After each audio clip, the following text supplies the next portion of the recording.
Kalau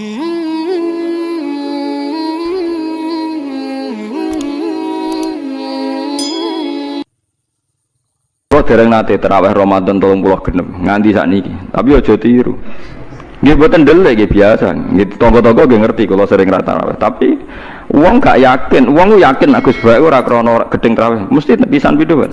Iku sunahe para nabi, para ulama dhisik, aja sampe tarawih iku full, mari kok darani wajib.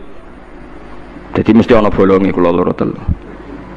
Tapi kena niru gedeng Ramadan pisan kok bolong telu. Lah ya kodho itu tarawih dhewean mbek pangeran jam 3 bengi ta jam 4. Tapi yo kudu ulama gue ini mergo ngoten niku ulama iku nggawa umat kathah. Banyak satpam sing gak iso tarawih mergo tugas, banyak orang yang mergo adol bakso ra iso tarawih, ana kernet ra iso tarawih. Banyak umat Islam sing pengen tarawih ra iso tarawih. Nak nganti ulama kabeh wajibno tarawih, Ramadan pisan ora tarawih, buangkune Islam apa 1000 tahun pisan. Lho sing kepengin traweh reso traweh ku pirang-pirang. Iku nak nganti dadi konsensus elek, separuh Islam mbok hukumi. Mbok hukumi napa? Elek. Iku sirine kena napa Nabi namung traweh hari ke-6, semenjak iku terus boten traweh, salat teng dalem. Tapi Umar ngerti nak Nabi ning dalem mau menghindari diwajibno. Mulane Umar tetep traweh jalan terus. Dadi Nabi ne lahiran sahabate terus. Zaman dhisik biasa, saiki geger. Ora seragam, gak ada standarnya. Bangunnya Nabi PNS tapi ulama karep saiki kabeh di PNS no kabeh ono napa? Standar dam. Kabeh riwayat hadis sahih sepakat Nabi salat pas Ramadan hanya hari ke-6 bari ndelik. Terus Sayyidah Aisyah ngomentari sesungguhnya Rasulullah itu mencintai amal itu, tapi beliau meninggalkan karena takut dianggap fardu, dianggap wajib. Paham sih kalau maksudnya. Terus ini peringatan gitu kalau jenengan jogeman gawe ukuran pribadi. Nggih gawe ukuran apa?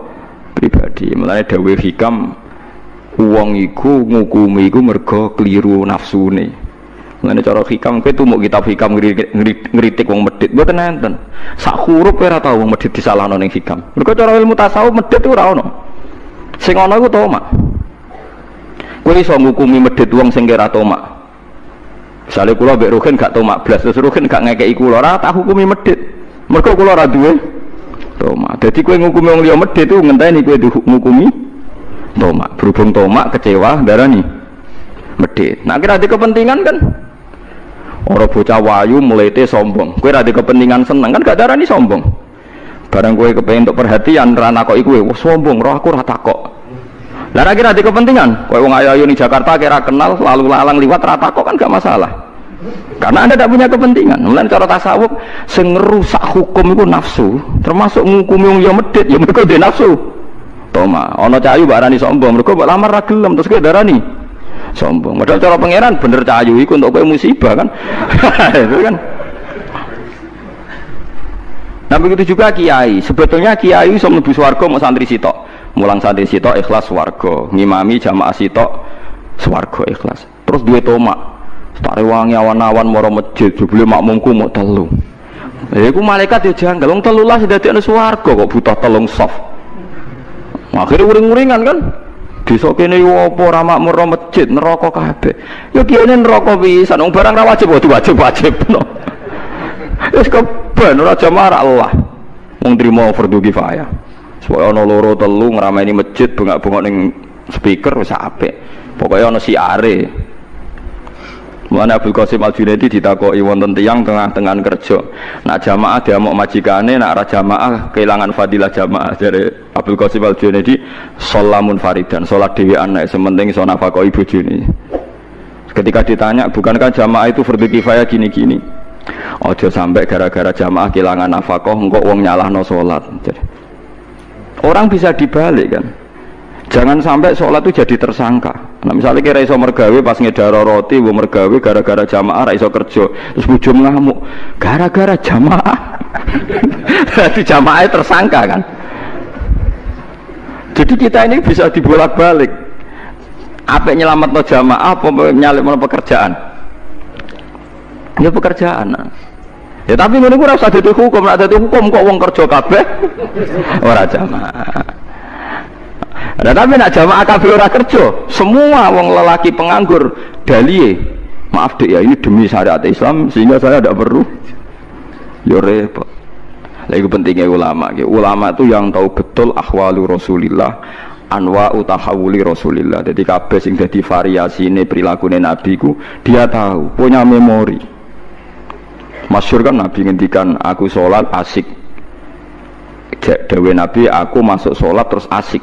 Kepengen fautiluha, aku kepengen dawakno sholat. Fa'asma'u buka as-sobi, terus saya mendengar nangisnya cacilik. Fa'atajawwazu fi sholati, terus sholatku tak cepetno. Mergo aku saake nak sebagian makmume itu ibunya anak kecil itu.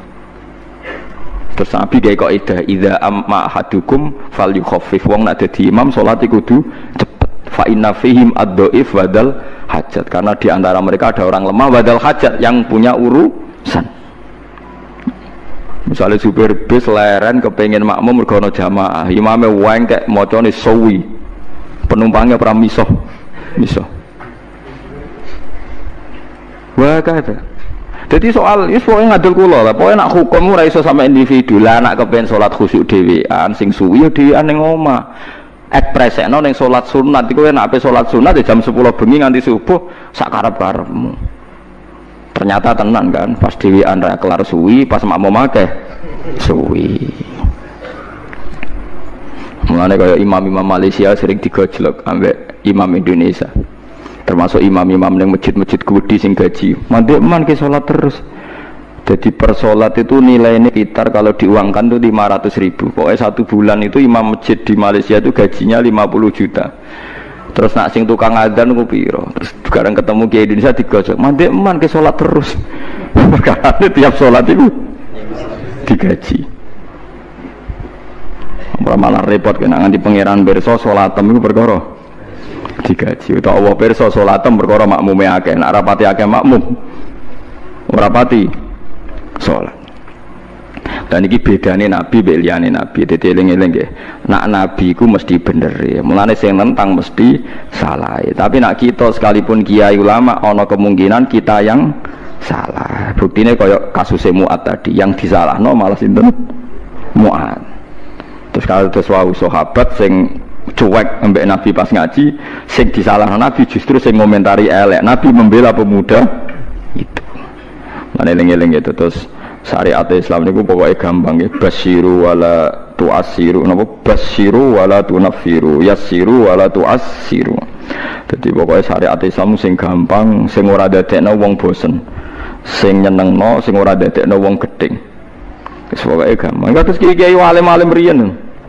Sholat kadang kancingnya kelambi urung bener takbir, kadang-kadang ya kukur-kukur, kadang sarongane urung bener wis napa takbir. Bareng konangan santri ini, mbah, wow jenengan sholat kita udele mbah, udele lho orang isori udel. Nah, saking ngalime spontan inna wahala yang zuru ila swarikum wa sadikum wala ila udlikum. Walakin yang zuru ila qulubikum. Allah ora ndelok klambi, ora ndelok pakaian sing didelok iku ati. Adekne saking mangkle bela awake wala ila udlikum. Umatune kadang ketok napa? Jangan kono nak salat tak parah. Kula riyen sering makmum kiai-kiai sing lugu-lugu ngoten urung dikancingno ya takbir. Nak sholat itu orang doyani ini, gak meyakinkan lah caranya sholat. Sholat itu buatan apa? Meyakinkan. Ya, tapi dianya ikhlas. Dibang semua meyakinkan tapi buatan apa? Ikhlas. Awalnya buatan delok penampilan, tapi delok apa? Ikhlas. Pemenang nak fasa yang mergo order, semalah. Dieling-eling gitu. Terus kita niku kudu ngaji be ulama. Terus ojo sampai barang ora wajib ku dianggap nopo wajib. Mulane masyhur Imam Syafi'i nek ana salat jenazah kok sing teko akeh ndekne ra teko. Enggak takoki kok mboten teko, sing teko wis akeh. Nek wong ra teko ndekne teko. Kok ndekne pantangan ana barang ora wajib kok dikira nopo wajib. Jadi iku tugasnya ulama. Engko nek mboten ngoten nggih sakake. Misale traweh kabeh kiai ulama komentar betapa pentingnya traweh. Berapa saudara kita muslim sing ra iso traweh karena profesi pekerjaan, dia satpam, takut majikan, dia tukang jaga toko. dan mereka menjaga toko macam-macam demi syariat Nabi ora nyolong. Coba orang yang jaga toko itu kan ingin nafkahi keluarganya tanpa mencuri, tanpa tomak, tanpa minta-minta. Iku ajarane sapa? Kanjeng Nabi. Hanya karena gak tarawih mbok komentari. Sak poso pisan nek gak tarawih. Coba sekarang saya tanya, mencari kehalal itu wajib. Kabeh ulama ijma, thalabul halal itu wajib. Tarawih mau sunnah. Makanya ulama harus punya nyali, kadang-kadang gak tarawih. Tapi aja delik lho biasa. Tapi aja syariatno. Lah nek ora tarawih berarti kayak ngaku ulama. Sombong berarti. Mulane tarawih wae ben gak ngaku. Tapi ulama harus begitu. Kewaning lodangi sitok gak delik. Kuwi ayo wae tarawih malah rokokan ya aja rokokan maksudnya aku ben pantes ya. Ora usah tarawih tapi ora usah nopo. Ya tapi nak cara kula nggih niku wae. Kalau itu terlalu ekstrim ya tetap tarawih tapi tunjukkan pada mereka yang sedang tidak tarawih bahwa itu tidak apa-apa. Nggih bahwa itu tidak nopo apa-apa. Jadi wa ing niki hadis teng Muslim nggih ngrungokno kita iki ngeten. Dawuh Sayyidah Aisyah wa in kana Rasulullah la yuhibbul amal wa huwa yad'uhu ma khafata ayyufradu alaihim. Saya bersaksi kata Sayyidah Aisyah, Nabi itu sangat mencintai amal itu, tapi beliau harus meninggalkan karena takut dianggap wajib. Jadi Nabi bawa ngamal, itu Nabi tersiksa betul. Kalau roh tenan gitu, gini riwayat ini rumah tenan ya. Suatu saat Nabi itu masuk Ka'bah, nggih Ka'bah sing kondang, sing keramat ya. Masuk Ka'bah, beliau itu senang sekali masuk Ka'bah. Senang sekali, sangat senang habis haji karena lama sekali Ka'bah dikuasai orang musyrik. Terus ketika beliau menguasai Ka'bah, kunci diminta dari Utsman bin Talhah Al-Hajabi itu, diminta Ali terus dibukakan. Terus Nabi asik sekali, happy sekali beliau masuk Ka'bah, ditemani Bilal terus sholat di depan Ka'bah, sholat di dalam Ka'bah. Corong Jawa kaul, saking kaulnya Nabi ku sholat di jero napa? Kita ceria gitu, kita asik. Tapi setelah keluar dari Ka'bah, Nabi kelihatan tersiksa, hazinan, kelihatan tersiksa sekali. Ya aluhul Ka'bah, kelihatan tersiksa sekali. Terus ditanya sama Aisyah, ya Rasulullah saat tadi melihat engkau begitu ceria, begitu happy, mau masuk Ka'bah. Setelah keluar dari Ka'bah, kenapa engkau kecewa? Kenapa engkau kelihatan sedih? Ya Aisyah, saya ini gedun, aku itu gedun mau sholat mlebu Ka'bah. Nak nganti umatku nganggep iku sunat utawa penting, terus maksa mlebu Ka'bah rak repot. Piye iki jajal? Mulane kabeh ulama akhirnya ada banyak ulama mengatakan mlebu Ka'bah gak sunat. Mergo Nabi getun. Oh ya ana ulama sebenarnya ayo guys. Ayo delok ning takbir kitab sing gede-gede mlebu salat jero Ka'bah gak sunat mergo Nabi getun. Saiki digo kebanggaan pejabat-pejabat iso salat jero Ka'bah, tetep ae tangkep KPK. Kalau seneng ngoten niku ben gak melete. Misalnya buka mergo pejabat aja tetap mulai tangkap apa? Jadi jangan kira semua yang dilakukan Nabi itu terus Nabi menganggap itu syariat, karena Nabi itu tadi, Nabi itu kalau tidak wajib ya tidak wajib. Ini penting kalau aturakan karena kita ini punya umat. Nyuwun sewu nggih, kula niku kiai nggih, ya anake kiai roh tenan. Wong tangga kula niku sing kerja teng Malaysia niku nggih kadang dadi buruh PRT, kadang seorang ibu-ibu buruh ning Hong Kong. Ape salate pamit ning Thailand terus colong-colongan. Banyak saudara kita sing ape salate colongan. Kula gak ada santri ibuke niku kerja teng Cina, ya ora rasane ngoreng babi. Nak esuk Ahad kon ngetero anake teng gereja. Niku hasil kerjane ngirimi anake mondok. Terus kayak ngukumi piye aja. Jajal wajibno tarawih wong salat fardhu nyolong kok mbok wajibno napa? Kuwi ora rasane dadi kiai apa kiai debutan ning ngene iku nak fatwa iku ora rasane probleme napa umat.